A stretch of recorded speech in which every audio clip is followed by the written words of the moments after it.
Good morning, good afternoon, and good evening, wherever you are. Welcome to the channel. Now, Rich Cooper is one of those red pill content creators who've been around for quite a while. So, there's something that there's been a lot of narratives coming up now. We've seen a lot of women come out, try to say ABCD, you are lied to by feminism, ABCD. What I do think, though, is that this is as it's always been, it's a survival mechanism. And they've realized that more and more men are stepping away. They don't really care about following through.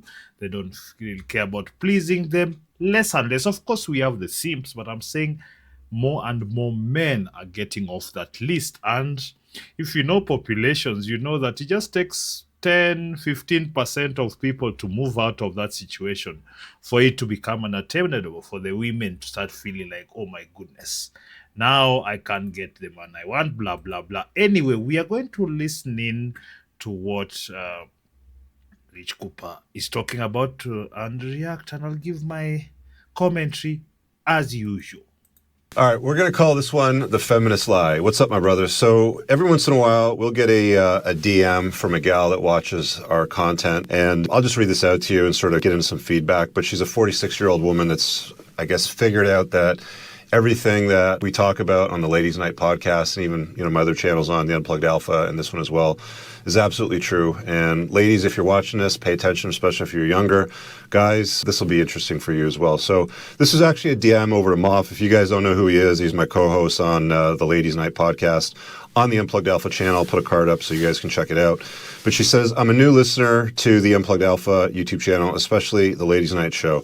I'm reaching out because I'd love to be part of your show and reveal to the younger audience what you guys are talking about is actually 100% truthful because I live it. She goes on to say, I'm a 46-year-old female, never married, and have no children. I have the life that most would say fits the feminist movement. I have a PhD, own my house, make six figures, published author, entrepreneur, drive a Tesla, have traveled around the world, and I am miserable, in caps. I'm not really sure when driving a Tesla became something like an accomplishment, but such is life. She goes on to say, I always wanted to be married, and every woman who I've met when I was younger wanted that too. She put that in brackets. I was pushed to stay away from relationships by my parents, mainly my mother, of all people. Can you imagine that?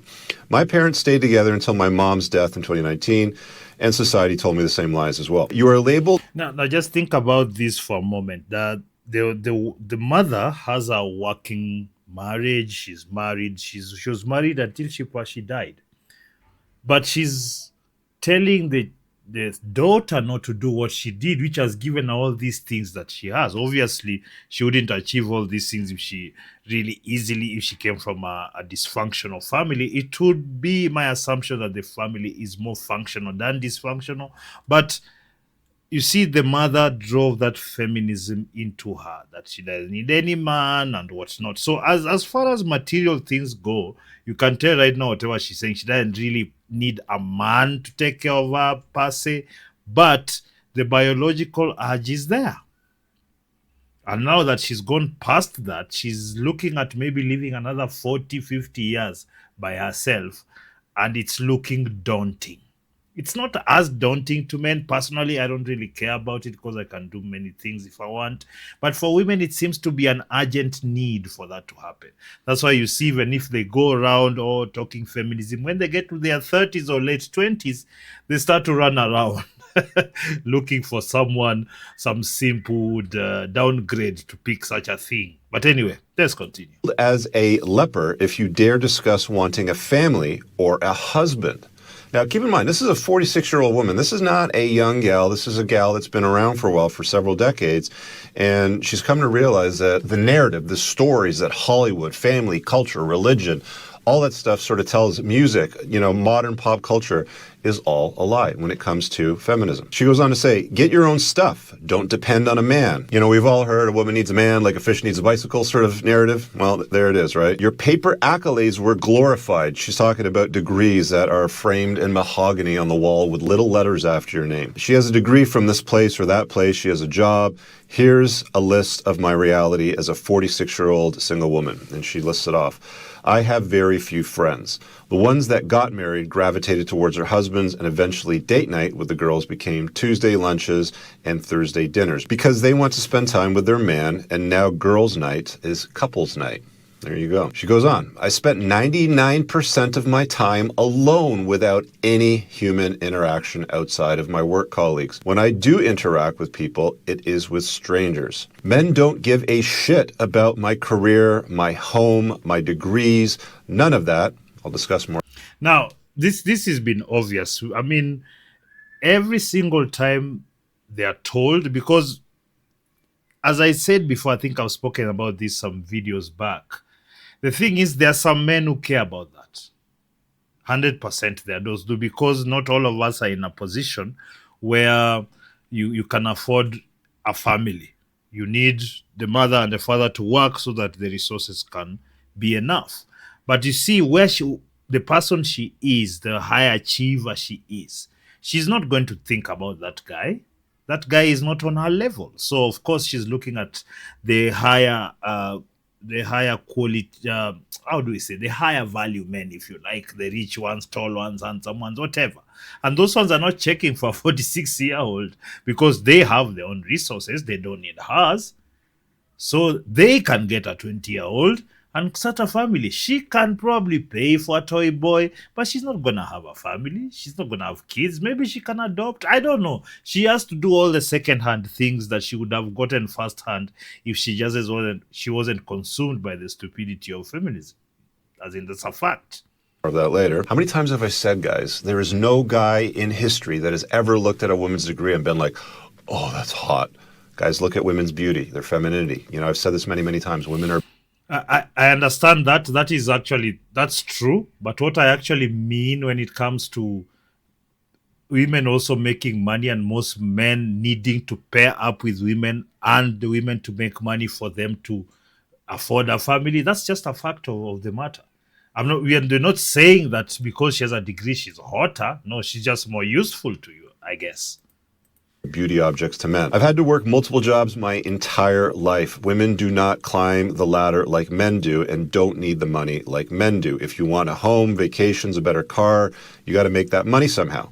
I haven't bought myself hardly anything in years because while the cost of living has increased, my paycheck has barely made a jump.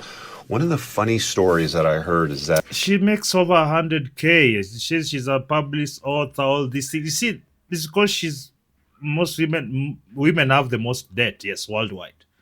So that's one of the main reasons why, because she can't spend or budget clearly. So she's just kind of moving day to day kind of situation because she doesn't have a family to plan for.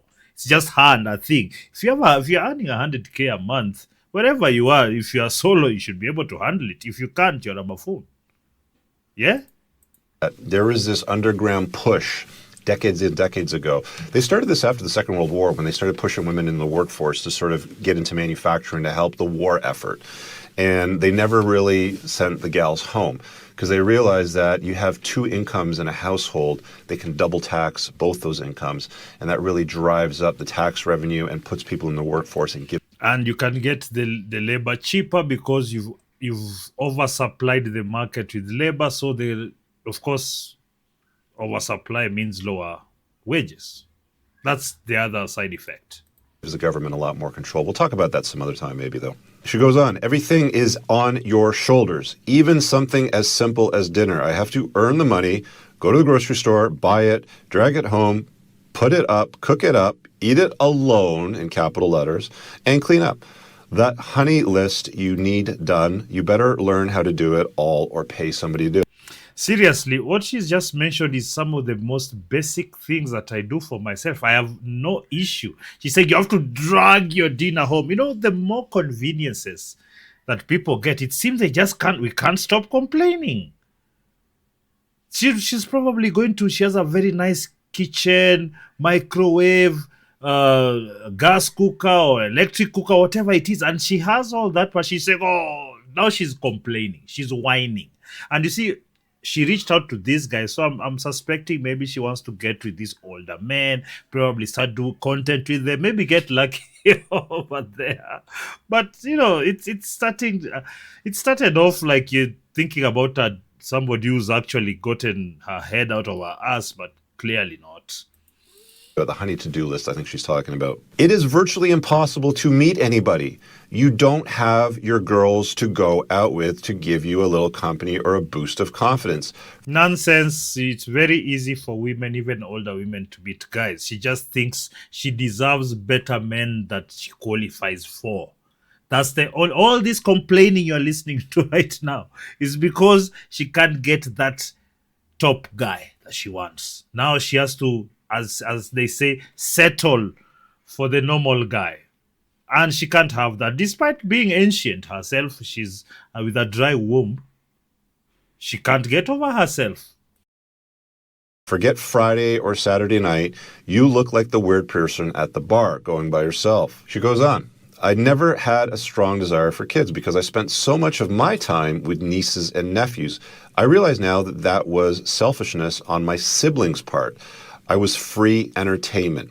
Also babysitting to some degree as well. They never introduced me to anybody, even though I have two brothers and a brother-in-law, all with... Yeah, you see, it is always their fault. No, it's their fault. Oh, everything they do. This is absolutely... Actually, this is just falling apart as we go on. There's no... Now it is her brothers who didn't introduce her.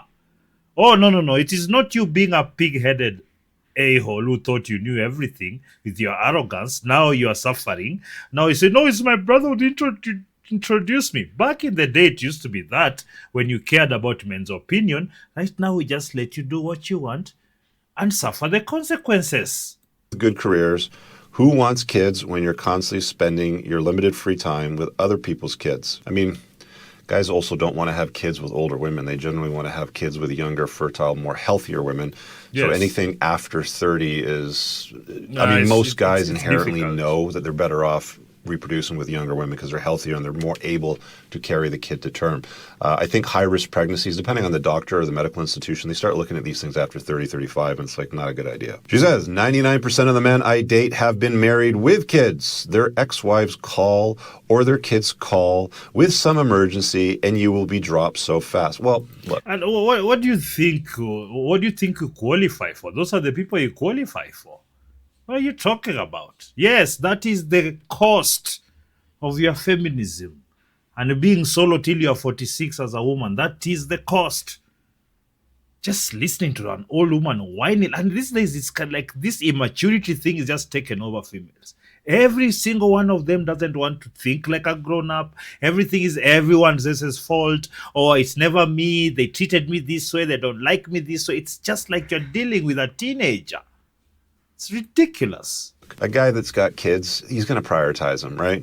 You just have to understand that. I mean, women are even worse at this stuff too, though. So I'm not sure why she's shitting on men on this one. They don't want to be married again. I mean, why would they? After you've had kids and after you've been through the divorce grinder and you've seen how it treats men, and I've talked about this many times. There's a divorce playlist on this YouTube channel. I'll put it up. I have a course that teaches men how to untie the knot and get divorced properly so they don't lose all their wealth. That'll be linked in the top pinned comment. It's not a good deal for men. And once guys do it... yeah, I think this is good information, especially this how guys divorce, prenups. So there's a lot of... Normally, like when I do videos that have those kind of services or whatever, I just let them up because it's important for guys. So, yeah. Once, it's very, very rare that they want to do it a second or a third time. And also, the chances of success after your first marriage, they go from 50%, they worsen to like 70, 75%, and a third marriage is even worse than that. So guys have figured out that it's not a good deal. They want to do all the nasty sex stuff they didn't get a chance to do when they were married. They're lazy, and they want you to come over to their house and watch TV, and you are... Yes, and that's your use. Your use is for the extra sexual stuff. They don't want to deal with you otherwise. If you're not willing to give them the extra sexual stuff, why are you there? They don't care for you that much. You're entertainment. And you should have realized that that's how it is. Anyway, she's continuing on with the whining. But you get the point. She's like, you realize, oh my goodness. This is what I actually deserve. This is my level. That's what she's fighting against here. She's fighting against her level. Are left fighting an octopus all night long. I'm not sure what that means, an octopus. I'm guessing they've got their hands all over her which is bizarre because I'm going to tell you something. This woman is probably average at best. I think most guys, if you saw the photograph, you wouldn't rate her very high. She says, you can find their ex's social media account and be glancing at the life that you didn't have with kids, family, and all the other stuff that matters. I've said this many times. Women love to creep guys, likes, guys' comments, anybody that they were intimate with in the past, especially an ex or an ex-wife. They will look through as much information as they can possibly find on social media to find out who you were married to, who your ex-girlfriend or ex-girlfriends were. They will go right down the rabbit hole. They love torturing themselves with this information. It's hilarious. None, Weird. and I mean none of any married girlfriends work a second job, she says. They all moved into their husbands' homes or bought their first home together. What that usually means is he bought the home and she walks around going, we bought our first home together. It's very... Yeah, that's the thing. You see, like she's mentioning all the benefits of having a relationship with a man. She's wondering why she doesn't have all the benefits of not of being with a man when she's not without a man and she's old. Like this is what I was talking about earlier. And you're thinking about this, you're listening to this person complain. Where does your mind take you? Is this like a grown-up you can have a discussion with? Is this somebody that you can bother with? Like if you're a serious human being, if you're a serious man, even a serious woman, somebody like this who's at 46 is just throwing a tantrum about her decisions, and clearly she's not taking responsibility for it all, although she started off acting like she was taking responsibility, but now she's just complaining nonstop about how everyone else didn't do things for her. This is especially why personally I would never really engage on long term. I do transactional and you go away so I don't have to see you again and your nonsense. I have to pile on all this garbage and the whining all the time. No, I'm just gonna stick alone on this one. A few women that are able to contribute the down payment or put down what guys are putting down into homes. Men still earn the vast majority of money, especially the kind of men that women choose to marry. I should correct myself. The kind of women that women choose to marry, generally speaking, have the finances to pay for a family and a house and a lifestyle that they're looking for. She says it's very hard to pull together the finances to afford a home on your own. Yeah, it's shocking, right? They have full, rich lives with children. They go on vacations. They have... Didn't she just say she earns 100K plus? Like, and she's an author. What is all this whining about not having the things that... Anyway, she doesn't. Gifts for their birthdays, Valentine's Days, Mother's Days, Christmas. I get none of those things. Boo-hoo. Cut the boss girl attitude, she says. I guess she's talking to the ladies when she says this. Good men don't want sass, drama, and fights. What have I been saying? What I've been saying on my podcasts and in videos for years now. Men don't want a disagreeable boss bitch. They don't want a boss girl. They don't want these kinds of... They don't want to go out and chase excellence all day and come home to some misery that bosses them and pushes them around. She says... Now, because this video goes on for another 10 minutes, yes, so it is great. There's a lot more, but what was important to me actually in this video is as a warning, because a lot of you guys don't seem to have very good self-protection instincts, because a lot of men do tend to chase these feminist types, these weirdos with their nose rings and the blue hair. Just, you know, some of them even men become even feminists, just try and fit in to get a taste. Some of them will chase these older ones who are so arrogant, as you can see, saying, oh, crying like a child one end, on the other end saying how she's a very highly accomplished woman and she's not happy. It's just one of those things that you don't need in your life. I think that if you don't get exactly what you want, do not take down the standards to 40, 30% of what you really want. Like, that is just, you're just asking for trouble, because a lot of people are overpaying for really mediocre products. That's what I say. You're spending too much time, too much resources. You're giving too much attention to mediocrity. That includes these females. And I don't know what you think about this video, so I'm going to leave a link to this video below and Rich Cooper's channel so that you can go finish out this video. There's a lot more videos that I'm sure will give you a lot more advice on life in general, and of course, I think he does entrepreneurs in cars. So he talks about business also, and there's a lot of many other things. So please leave a comment down below. Let me know what you think. Of course, like the video, share the video, and subscribe to the channel. Until next time, peace.